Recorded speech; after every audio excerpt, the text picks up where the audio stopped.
ஒரு few years முன்னாடி நம்ம அண்ணன் உதயநிதி ஸ்டாலின் அவர்கள் வந்து இன்ஸ்டாகிராமில் ஒரு ஆக்ட்ரஸோட பிக்கை வந்து ரீபோஸ்ட் பண்ணுறாரு. அது ரீபோஸ்ட் எப்படின்னா, நீங்கள் சும்மா ஸ்வைப் பண்ணும்போது அதில் கைப்பட்டாலும் அது ரீபோஸ்ட் ஆகும். கன்ஃபர்மேஷன் பாப்பப் மாதிரிலாம் எதுவும் கேட்காது. பட்சத்தில் அது அவர் இன்டென்ஷன்லாம் பண்ணாரோ ஆக்சிடென்ட்லாம் நடந்துச்சோ வாட் அவர் ரீபோஸ்ட் பண்ணது வந்து ஒரு ஆக்ட்ரஸோட பிக்கு. அந்த ஆக்ட்ரஸ் பிக் எப்படின்னா, அவங்க ஓன் பேஜில் அவங்க போட்ட கேப்ஷன்ஸோடு இருந்த அந்த ஒரிஜினல் போஸ்ட்டை அவர் ரீபோஸ்ட் பண்ணிட்டாரு. அது வந்து அவங்க கன்சென்ட்டோட பண்ணணும் ஒரு விஷயம் தான். அவங்க கன்சென்ட்டோட போஸ்ட் பண்ணுற ஒரு பப்ளிக் ப்ரொஃபைலில் இருக்கக்கூடிய ஒரு பிக்கை தான் அவர் ரீபோஸ்ட் பண்ணுறாரு. அதுக்கே இஷ்டத்துக்கும் மாரல் பாலிசிங் பண்ணானுங்க. அது மட்டும் இல்லை, அப்புறம் அவரோட பையன் வந்து அவர் ஃபாரினில் படிச்சுட்டு இருக்கும்போது அவர் கேர்ள் ஃப்ரெண்டோட ஒரு ஃபோட்டோ எடுத்து போடுறாரு. அதுவும் அவங்க கன்சென்ட்டோட அவர் கேர்ள் ஃப்ரெண்டோட எடுத்த ஃபோட்டோவை அவர் போஸ்ட் பண்ணுறாரு. படவரை அவர் போஸ்ட் பண்ணுவார், அவங்க கேர்ள் ஃப்ரெண்ட் போஸ்ட் பண்ணுறாங்க வாட்டவர். அது அவங்க கன்சென்ட்டோட நடக்கிற ஒரு விஷயம். இந்த மாதிரி கன்சென்ட்டோட நடக்கிற விஷயத்துக்கே ஐயோ இங்கே பாருங்க நம்ம விளையாட்டுத்துறை அமைச்சர் என்னென்னலாம் பண்ணிக்கிட்டு இருக்காரு, இதுதான் நீங்கள் பசங்களுக்கு சொல்லிக் கொடுக்குற விளையாட்டா ஆச்சா ஊச்சா அப்படின்னு மாரல் கிரவுண்ட்ஸ் நம்ம பயிலுக பின்னிட்டானுங்க. கிரிட்டிசிசம்ன்ற பேரில் என்னமோ ஊர் உலகத்தில் எவனுக்கும் கேர்ள் ஃப்ரெண்டே இல்லாத மாதிரி அவன் கல்யாணம் பண்ணிட்டே கேர்ள் ஃப்ரெண்ட் வச்சுருக்கான் சார்.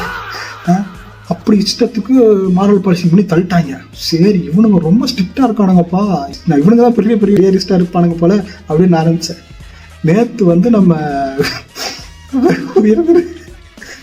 உயர்திரு பள்ளிக்கல்வித்துறை அமைச்சர் ராஜ்மோகன் அவர்களுடைய ஃபாலோவிங் லிஸ்டெல்லாம் நம்ம பயிலுங்க ஸ்க்ரீன்ஷாட்டாகவும் ஸ்க்ரீன் ரெக்கார்டிங்காகவும் எடுத்து போட ஆரம்பிச்சிட்டானுங்க. தலைமை பிட் ஐடியெல்லாம் ஃபாலோ பண்ணி வச்சுருக்காரு. பிட் ஐடி அப்படின்னா அது வந்து லிட்டரலாக ஒரு ஆக்ட்ரஸ் அவங்களோட பேஜில் அவங்க போஸ்ட் பண்ணுற போஸ்டர்ஸை ஃபாலோ பண்ணுறது கிடையாது. யாராவது போடுற போஸ்ட்டை அதை டவுன்லோட் பண்ணிட்டு வந்து வேற எவனோ பேஜ் கிரியேட் பண்ணி அதில் தப்பான கேப்ஷன்ஸ் போடுறது, ரொம்ப செக்ஸிஸ்டாக கமெண்ட் அடிக்கிறது, ஆப்ஜெக்டிஃபை பண்ணுறது, இந்த மாதிரிலாம் பண்ணி போஸ்ட் போடுவாங்க. தலைவன் அந்த மாதிரி பேஜஸை ஃபாலோ பண்ணி வச்சிருக்காரு. எக்ஸுங்கிறது தப்பாக புரிஞ்சுக்கிட்டார் போல. ஆனால் அதுக்கு முற்றானவன் சார், இப்படி தான் முட்டணும்னு இல்லை சார், கற்றுக்கணும் சார் இவனுக்கிட்ட இருந்து. ஏன் அவருக்கெல்லாம் ஃபீலிங்ஸ் இருக்கக்கூடாதா? ஏன் மினிஸ்டர்னா விட்டு படம் பார்க்கக்கூடாதா? அது ஒரு பர்சனல் லைஃபுங்க. இல்லைண்ணா இட்ஸ் நத்திங் சர்ப்ரைஸ் காம்பு கிடைக்கணும்னு அவனுக்கு கமெண்ட் பண்ணுறதெல்லாம். நான் என்ன சொல்கிறேன், மாரல் கிரவுண்ட்ஸ் அப்படின்னா மாரல் ஸ்டாண்டர்ட்ஸ் அப்படின்னா எல்லாத்துக்கும் ஒரே மாதிரி இருக்கணும். இப்போ இருக்காதுக்கடா, இப்போ போய் வச்சுப்பீங்க மூஞ்ச.